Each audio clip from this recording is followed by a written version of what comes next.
Well, anyway, anyway, hello, listeners of the airwaves, and hello, people of the internet, if you are watching live, and welcome to finally, after a month's hiatus, the return of the MegaCast, which you already know what this is. Right. It's a Mhm. weekly, it's a weekly, or well, whenever I can, because well, either technical errors happen or my guests just cancel on me. Podcast where me and my guests just talk about anything apparently. um, First of all, I just want to say I sincerely apologize for the lack of episodes throughout the month of July, mainly because that big crossover I was gonna plan and do didn't happen. And then when I tried to record another episode last week with my other guests, which were hopefully gonna re-record some other time, uh, some other time. Yeah, hopefully that's gonna happen. And now it's today and now, and we're recording now. So anyway, I'm Cameron. Hello, hi. You know me. Hi. Hi. And also my guest. Please introduce yourself and what you do on the internet. All right. My name is Elvis, and I used to run or at least I used to co-run and co-host and co-produce a comic book podcast for this small website, and that kind of came and went, and now I do it on my own, solo venture. You can find it on YouTube and iTunes and Castbox. It's called Unsourced Wall Radio. It's just a small thing. It can be whatever length, just whatever comic news that week. I think I can go on and rant about for a little bit. Yeah, whatever seems interesting to you. If Yeah, that's yeah. well, interesting for good or bad. If it's great, I'll be singing the praises of it for minutes and minutes and minutes. But if it's crap, then yeah, you're gonna hear a lot of that too. But it's great to be on here. Have someone else. Going from something I used to co-host with two other people to like solo venture hasn't been easy, but it's been fun. So Hmm. it's great having another person to bounce off of. So great. I'm glad to be on the MegaCast. Yeah, well, basically, we're just gonna talk about the thing which I put out a message today to my previous co-host from the failed attempt last episode whether or not I we were gonna re-record the whole thing. We're gonna talk about the same topics Mhm.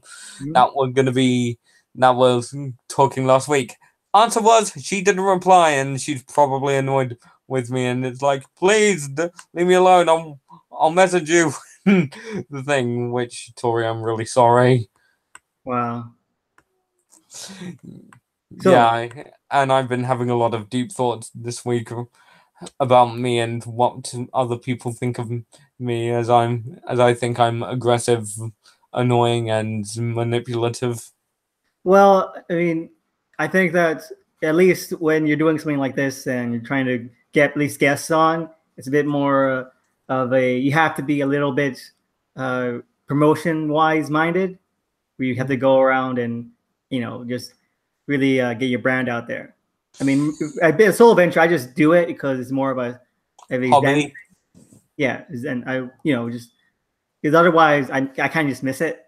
So I said like if I can't find a co-host, then I need to do it on my own anyway. It's something that I miss doing. I just like the feeling of just getting it out there.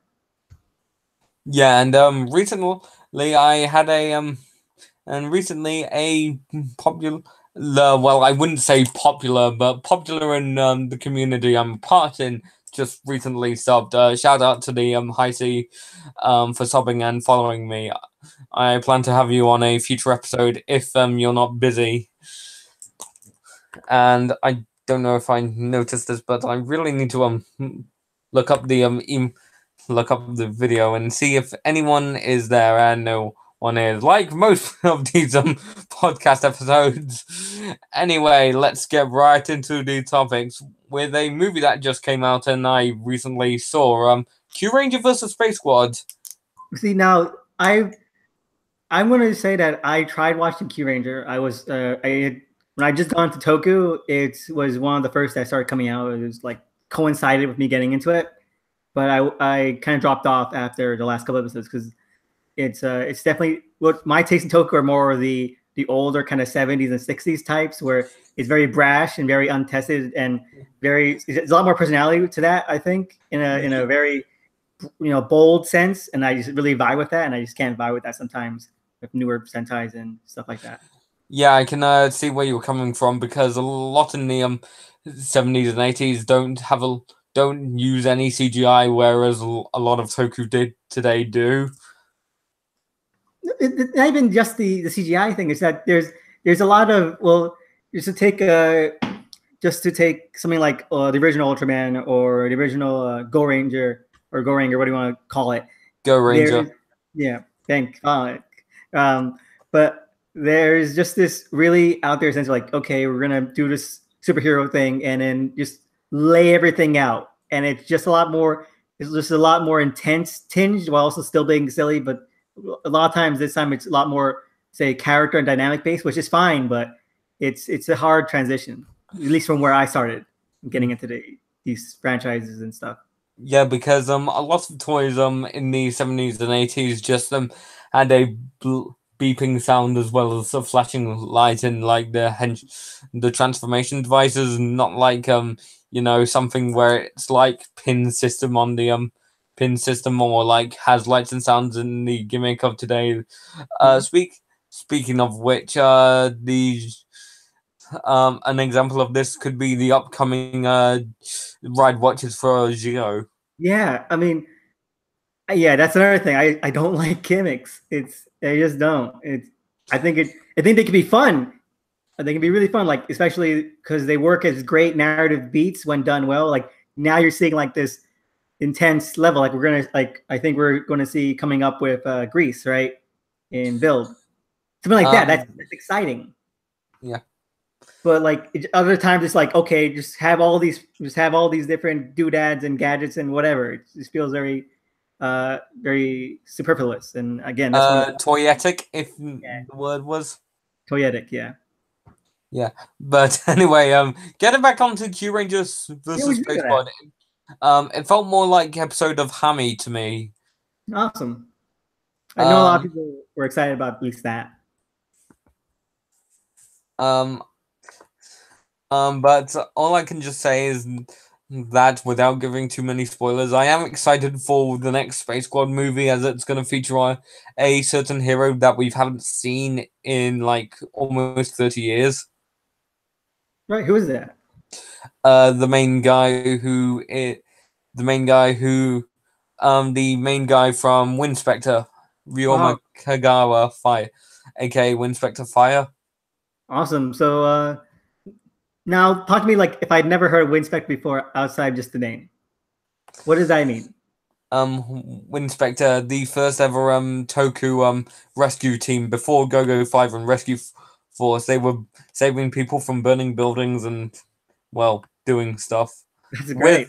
With an epic theme song sung by the same guy who sung the theme for Black RX. Wow, that's a great theme. Yeah, but there are other two members in Winspector, Bikel and Water, and they aren't human. They're actually robots, and they got some voice actors and suit actors to make these two characters who they are. Awesome. And they sort of decreased the number of robots in the rescue saga of the Metal Heroes. So, like in Soul Brain, they only had one robot because, he was a chunky bulldozer-looking like guy. And then in next Draft, it was the team was all humans. Okay, then that really does sound interesting. I really need to try and get into that then, because that definitely sounds a little bit more up my alley. Like I was saying, just these very more, I guess, little intense and a little bit more of a forward and momentum filled premise. That's what really gets me. Yes, and plus the Metal Hero series was, as Toei said, they was aimed for a more mature audience. Well, that's always fun, at least just to see how they balance things out. Yeah. But anyway, I do want to say that in Q Ranger vs Space Squad, Jirai didn't do that much. They brought him in just to replace Charavan, and they just let him just. Okay, what can we use for Jirai? Let him hold the portal open so people can get through. Um, which, which, um, which sure explains how I don't know. I mean, how much, how many days? No. Oh, it wouldn't be an episode of this podcast without something going wrong. Again, headphone What? problem. I need to get my headphone jack fixed. That's too bad. But no, that really does suck when a character only comes back just for that one beat. You see it in so many things when you really want to do something like this years later, or even try to get things pulled together, and it just doesn't work. I would honestly just prefer the character just not be there whenever that happens. Something I like. Or however, well, again, we are dealing with a villain from Jirai in Q Ren versus Space Squad, the most which again, to quote the internet, looks kind of like a monster version of Alpha 5 from Power Rangers. All right, I need to see that. I really do need to shut up then, because that sounds hilarious. Actually, hang on, I can get up here without no, this isn't what I did. God damn it. Let's see. Screen share, which should be here. No. Yeah. Hopefully you can see it on your end. Let's see. Yes, he really does. That's that's great. Wow. And plus, he's actually voiced by someone who is very famous in the anime voice acting industry. Well, you can go on. Yeah. What is it? Who is it? Satoshi Hino. The only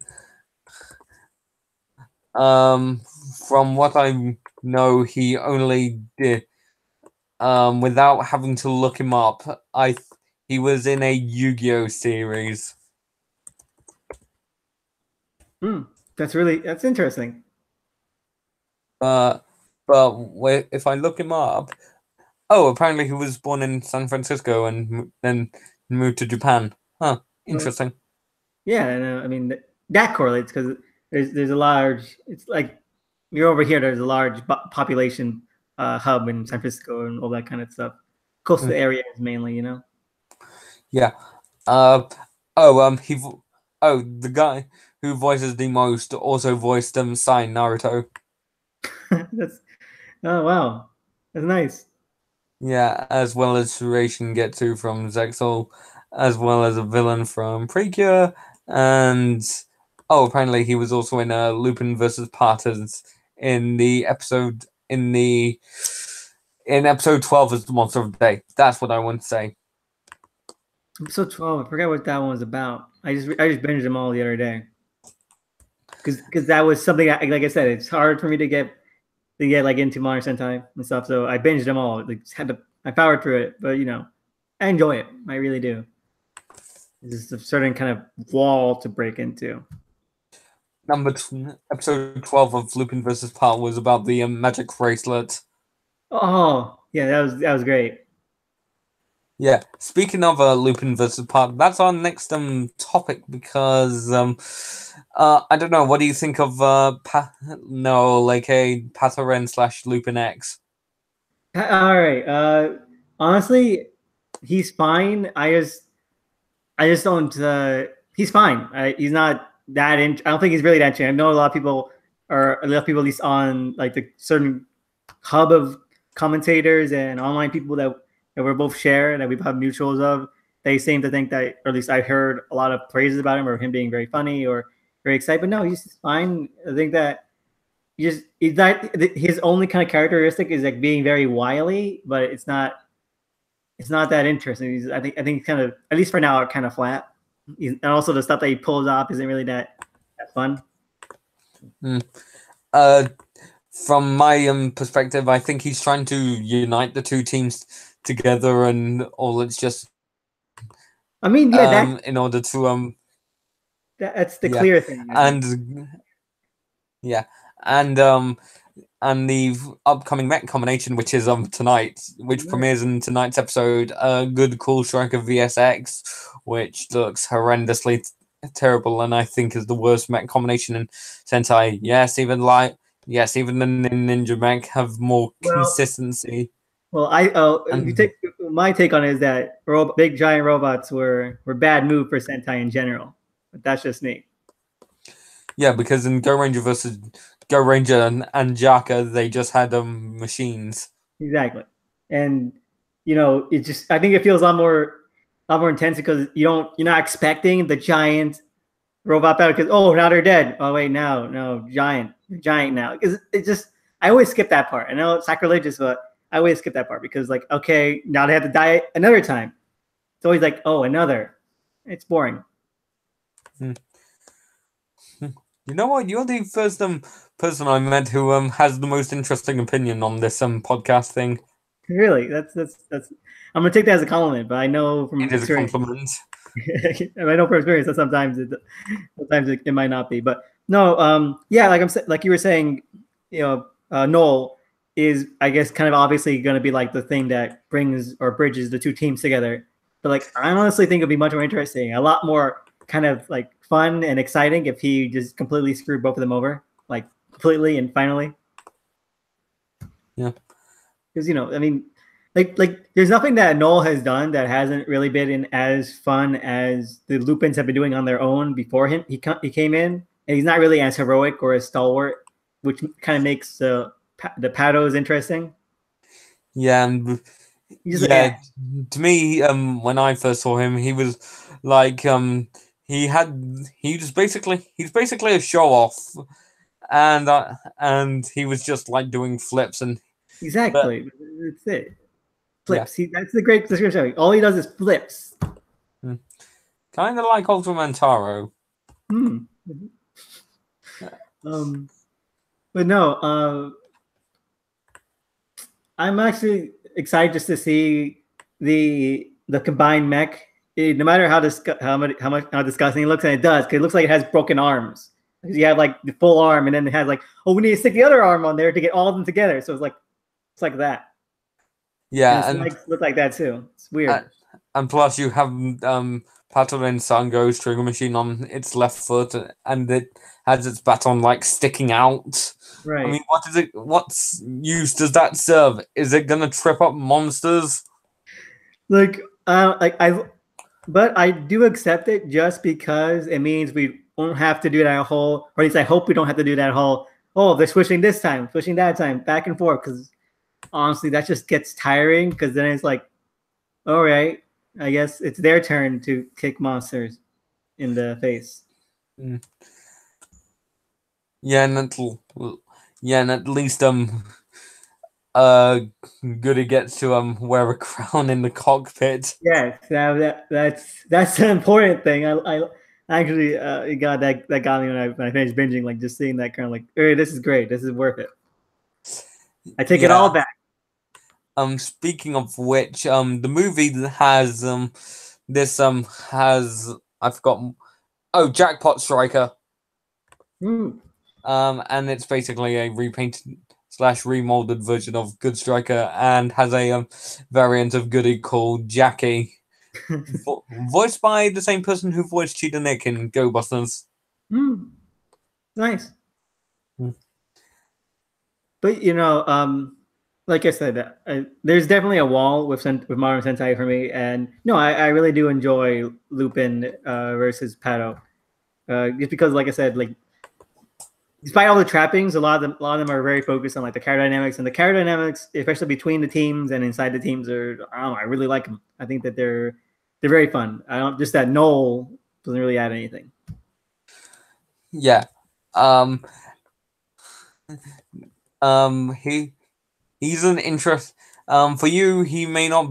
For people, he may not be an interesting six, since there have been more Yeah, complex six rangers in the past. or a lot more dynamic ones, like the ones that actually do kind of serve or at least serves some semblance to do so, or just really do plots shake and things stuff. up. Because I know that like on the cord for the Legion, we saw Mega Ranger, Yeah. and like that 6, or at least the Silver Ranger, that Um, one. He's interesting, like an interesting aspect. Like he doesn't really conform. Like, he didn't really add much in like terms of general plot, but just him showing up, like, oh, that's an interesting little character aspect or a little thing. He doesn't need to exist, but I enjoy it because the entire conceit of him is fun. Mega Silver's name is Yusaku Hayakawa. He was the first Sixth Ranger to be like super eager to join the team. Because the others were either like kids or under an evil spell. Right. Yeah, and speaking of Mega Ranger, the Super Sentai Artisan Digitizer, I forgot what the name was. The Battle Rider, that was the name. Got announced, and my God, I actually do want it. Really? Yeah. I saw that. It does look really good. First of all, Bandai actually using a voice command voice technology. That's amazing. And plus it actually has quotes from Kenta, Yusaku, right. and the mentor of the team. I forgot what his name. I'm sure I'm probably gonna find out in like a second. Oh, Kubota. That was his name. Yeah, I really can't wait for that to come out, and I'm probably gonna pre-order mine or get mine from a second-hand store online. Right, and yeah, I'm excited for the Gridman releases. They look sweet. They look so sweet. The Gridman candy toy figures. Yeah, they look great. Yeah. And they do actually. Oh yeah, I'm actually remembering that now that they actually do combine. Yeah, I Yeah. was hoping about that because I know sometimes I'm really hoping that they actually do the thing that makes up King Gridman the dragon thing. Yes, I mean that would just be the best because even going like back and just looking at the prices, I know a lot of people were like posting like, "Oh, we got them," because of the anticipation of the anime. They got like all these old toys, like collector's toys, and like the prices. That's all weirdly done by Takara Tomy, not Bandai for some reason. Oh, still no, it's exciting. Just to just get all this re-energized energy toward it. I've been recommending it to like anybody I know who's interested in it, in like superheroes or something. It's like, yeah, watch this. It's like a free trial on Amazon. Just do it. Speaking of Gridman, the anime, I want to hear your thoughts on it. On the anime, honestly, of what we've seen so far, because it hasn't been officially released yet. Yeah, when does it release? Like either next month or in September. Oh, so it's close either way. From what we've seen, I think it has it looks a little bit more kind of what you expect from an anime than say what Gridman the show did, because with the show there's really not much you can expect. It was a very unpredictable, a very wild, and frequently insane in multiple ways, both good and bad kind of show. And this one just seems like a more kind of standard thing, and that's not a bad thing, but I think it does seem a little bit less, I guess, exciting. It looks very beautiful, and the designs of the monsters that have come out look great. I'm sorry. I was going to say that it was done by Trigger Animation, who have made Kill la Kill, Little Witch Academia, and Space Space Patrol Luluco, as well as other things. Yeah, so it definitely has good bones behind it. But like I was saying, the monsters designs look fantastic, and I think the actions would be really fun. It's just that what I'm really hoping for is that if it can't, I know that just for the sake of trying to reach like a great wider audience, it's probably not going to be as just god awfully insane in like the best kind of ways that the show was. But as long as it captures like the kooky and corny charm of it, I'm fine. I mean, nothing we've seen is all we've seen is just images and like A few just trailers. a few little small little like motion trailers, like just character motions and stuff like that. So we don't really know the actual tone or plot tones that it's going to take. So fingers crossed, you know. Yeah, and Like, plus we have a like some in the voice category. We do have some familiar names. We have Hikaru Midorikawa, who you know as Mirror Knight, right. reprising his role as Gridman. We also have Kazuyuki Konushi, who voiced Kamina in Gurren Lagann and Gosei Knight from Goseiger. Mega Blue is in the voice cast. Masia Matsukaze, who voiced Shun from Mega Ranger. Aoi Yuki, who voiced Floppy in My Hero Academia. Madoka from Madoka Magica. Yurusen from Conrad Ghost. Kenichi Suzumura, who was Ryutaros from Deno, and he was the additional member in Digimon Frontier. Wow. All right. Yeah. He was Koji's brother. Oh. Yeah. We have Tetsu Inada, who was Doggy Kruger from Deca Ranger, as well as other people in anime and toku, as like the main villain called Alexis Kirub. And again, in the previous episode we did react to that monster to Alexis's design, so you're gonna have to go and look that. I'm sorry. We also have Suzuku Mimori, who was Rem from Jeed, and she's been in a lot. Recently she's sung the ending theme to Rube. Oh, wow. So yeah, that's pretty much all we know about the I mean, I have seen the trailer, and to me it kind of looks like Digimon Try. Yeah, a little bit. I mean, but have you seen the original? Original Digimon No, or the original Gridman? Well, I've seen a few clips from it. Well, it's very, it does take and it does hew to some of the similar themes and plot beats of Digimon, because you're dealing with like digital world, and you're dealing with kids, and you're dealing with just like friendship and all that stuff. And it does, and there's parts of the finale, just not to give it away, but it's parts of the finale really do feel like the finale to Digimon, and the Adventure 1. Then like there's like direct kind of like parallels that I could screenshot and just put together for comparison, because it's like almost exactly the same. And I'm definitely feeling like, yeah, there's comparisons you can pull, but hopefully it's not as, like I said, god awfully boring as Try. Because goddamn. Yeah, because I have heard from people that Try was actually to quote my friend, hot garbage. It is, and I'm one of Try's defenders. At least the dub. I defend the dub of Try, because Jeff Nimoy, bless his heart, tries really hard to inject any kind of humor or fun or energy into that shit, because he writes the script for it. When I mean, I would have got to Mary Elizabeth McGlynn to write the thing. Therefore, we might have seen some more returning voice actors for it.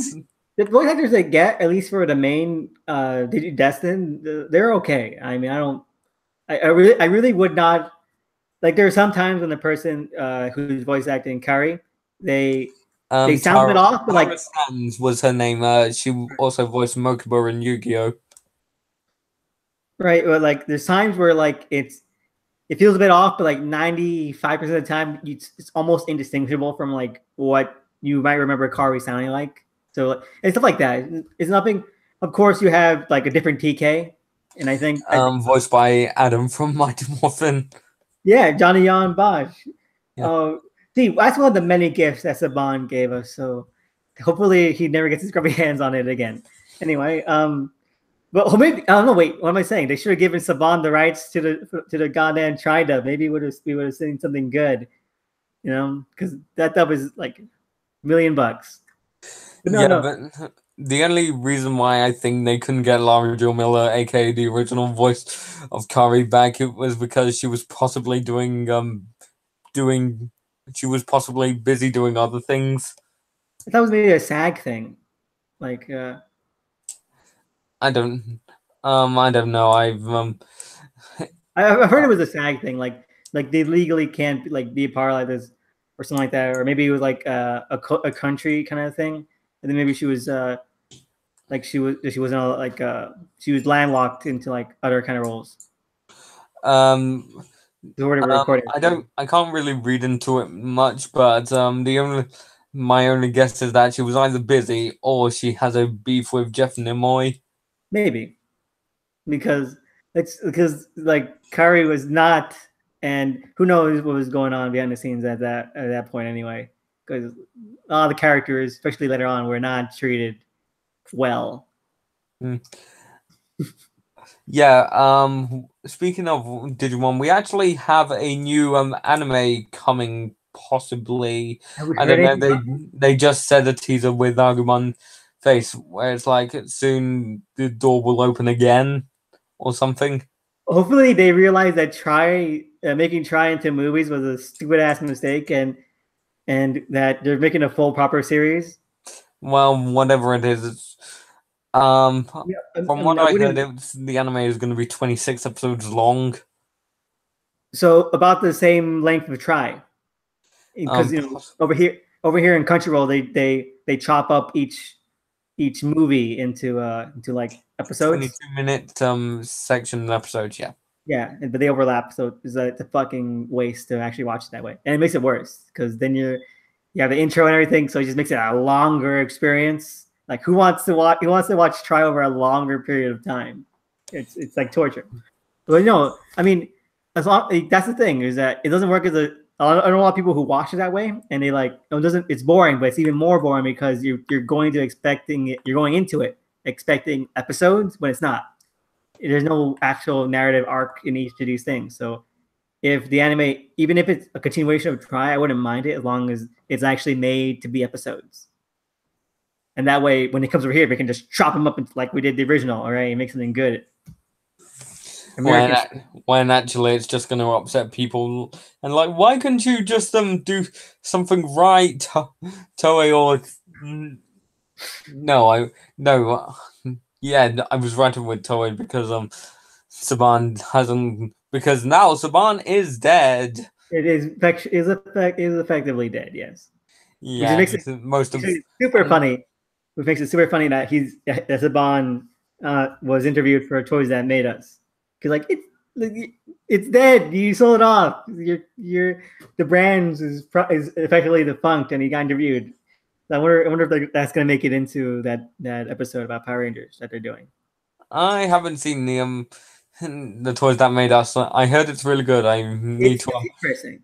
Like it's cringy, and when like there are parts that are cringy because they get people who are really into this, and sometimes they say like the most like I don't like the most Rusty Brown type of things. If you've never heard of Rusty Brown, it was like this independent comic strip by Chris Ware, and about this guy whose life is only about this one thing, about this one kind of collection he's building. And sometimes the interviewees say stuff like that, and it's like, oh my god. But then but most of the time, like 8% time, 9% of the time, it's like, yes, these are really interesting and fun things to get into. Like just from a marketing and advertising and commercial selling aspect, it's really interesting. Mm. I forgot what I lost my train of thought. Anyway, the Toys That Made Us, and then we were talking about We're talking about Digimon, talking about Saban being. Oh yeah, Saban. Speaking of Saban brands being sold off, Glitter Force got picked up by Hasbro. Ooh, that's good. Which hopefully that they have more to work with, considering the next season, which is possibly going to be Nexus Happiness Charge, aka my favorite season, aka the season that nobody really liked. Does Hasbro still have its own television show? I know that it used to. I'm wondering if it still does. I know they renamed it, but I wonder if they still have a stake in it. Because honestly, since you have like Hasbro saying like that they don't think that Saban did really well by any of these shows they have licensed to, I honestly think that if they still have stake in that channel, that's where we could see some of these things migrate to. Not from what I've heard. I've heard that they gave around 600 people no jobs. That sucks. Yeah, and most of them just went to Hasbro for new jobs. Mm. But hey, that's how the entertainment industry works. It all crumbles some, but then you get picked up by someone else, and then Right. and then possibly it either goes well or bad. But anyway, moving on to a new topic, because this info just came in right now. Ultraman Rube. Yeah. Again, spoilers for new things. Apparently, Ultraman Orb Dark isn't Guy or Juggler. Wow. It's Aizen Makoto. All right. Wow, that's interesting. Which again, he's the main guy. So I'm guessing that he's taking um hints from K from G where he's like transforming into like no, because he's not the one who transformed into Belial. Right. If I remember correctly. Mm. But then there's also someone else who has a Rube Gyro, Yuha Ninomiya. Mm. So far we know nothing about her. The fourth episode premiered yesterday, and she's gonna premiere around episode 9. Well, that'll be interesting to see. Mainly because I don't like it being not any of the other two that were probably like most likely. In just when we're going into this blind, it's pretty interesting. Mm.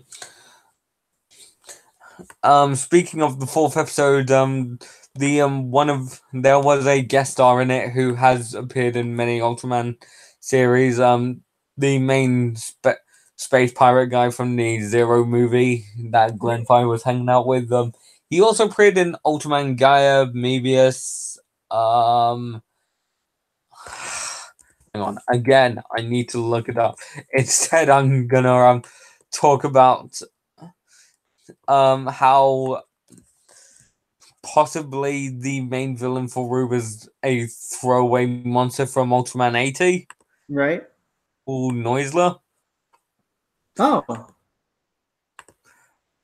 And he only appeared in episode 7 of Ultraman 80 and appeared in nothing else until, well, possibly the final the second half of Rube comes out. All right. No, I mean, Rube has been a nice little experience, honestly. I think it's the first Ultraman that I've seen, at least as it's coming out. So, I'm enjoying it. I think that, like, I'm more of like a sort of, I'm sort of a Leo kind of guy. Because, let's say, so it's definitely not that, but I'm not, but I wouldn't be surprised if, like, sooner or later I just hit a wall and come back to it way later, like right before it ends or some shit. But no, I've only seen one episode of Leo, and it was the episode where Astra first debuted. No, it's a real kick of a show, in just that it's the most weepy yet most like intensely brutal show I've seen. This side of From what I've heard, Leo is the darkest outside of Nexus and Neo Ultra Q that Ultraman has gotten. Oh no, he rips and tears like intensely, but it's also very heartbreaking. So it's a great. I live for that kind of shit. These kind of shows. And while we were talking about Leo, I found the actor. He appeared in Taro episode 36, Leo episode 46. One of the Jig guys from Ultraman Gaia. He was Ban Hiroto's father from Mebius. Right. And also, no, say what you were about to say. No, I said like, oh, that's cool. That's it.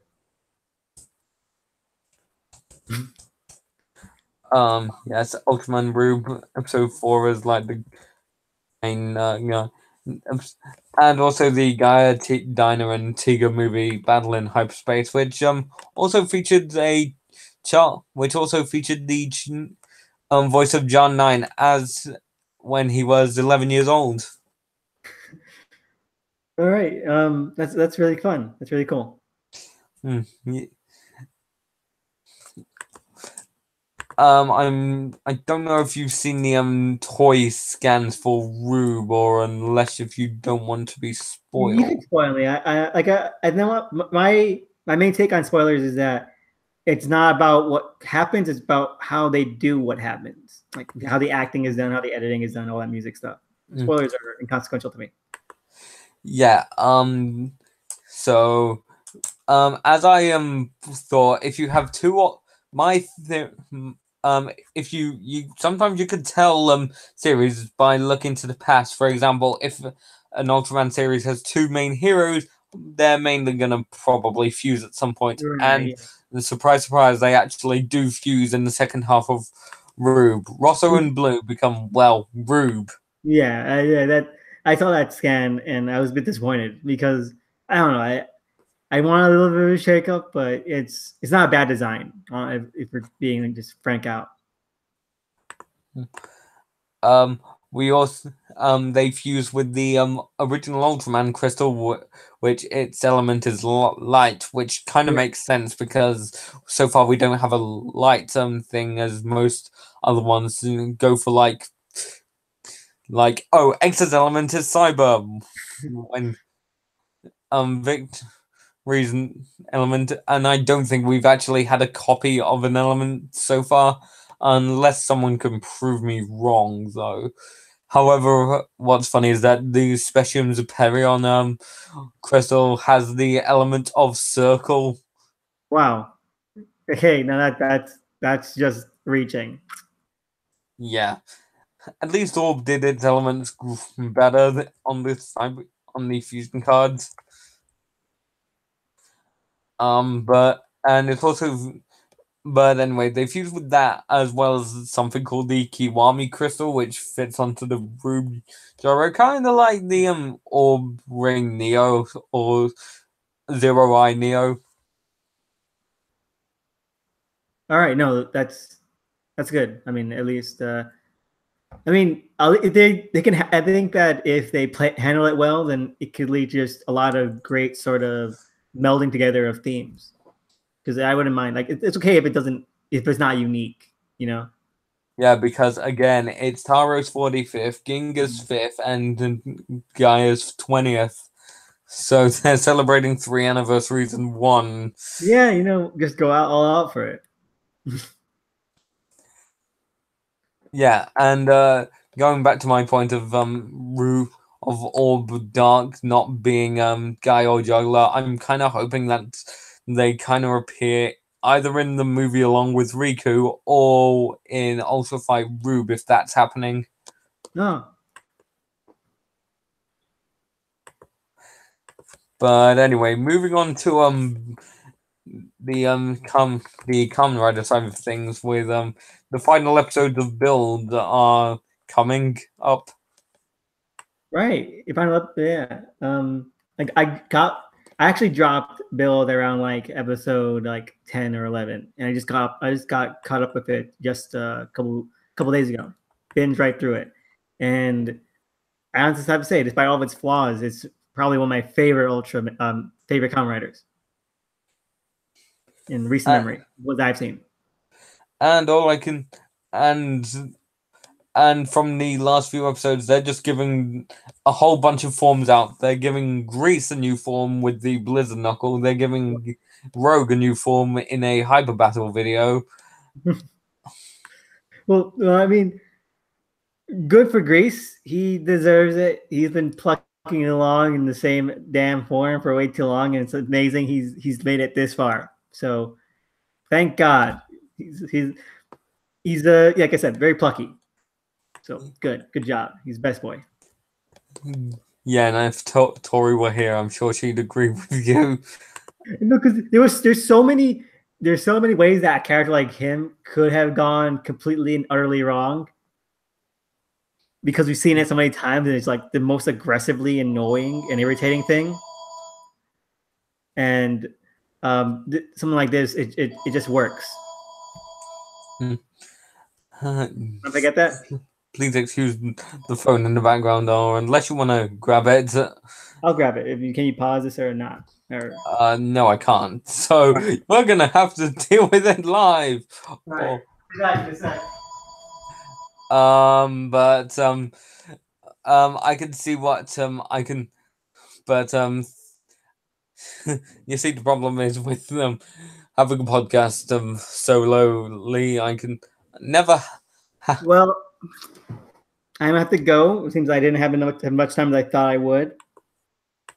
But Yeah. hopefully we got a good amount of time in. Yeah, we've been talking around for like almost an hour, which which I mean Okay. is not bad. It's good. And whatever topics I can possibly talk to in the next episode. But thank you for coming on, Elvis.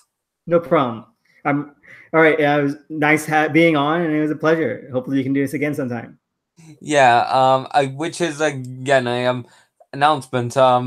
If you've already been on the MegaCast, I do plan to have you again on at some point, but along with another person, so kind of mixing and melding with No people problem. to try and see how they get along and stuff. Oh, that's all great. I really have to. I'm gonna leave the call, but Yeah, great. this is where I say goodbye, everyone, and thanks for joining us. And well, bye. I guess I still don't know how to do it. Bye. I'm gonna leave the call. Closing now. So, Thank you. Bye. bye.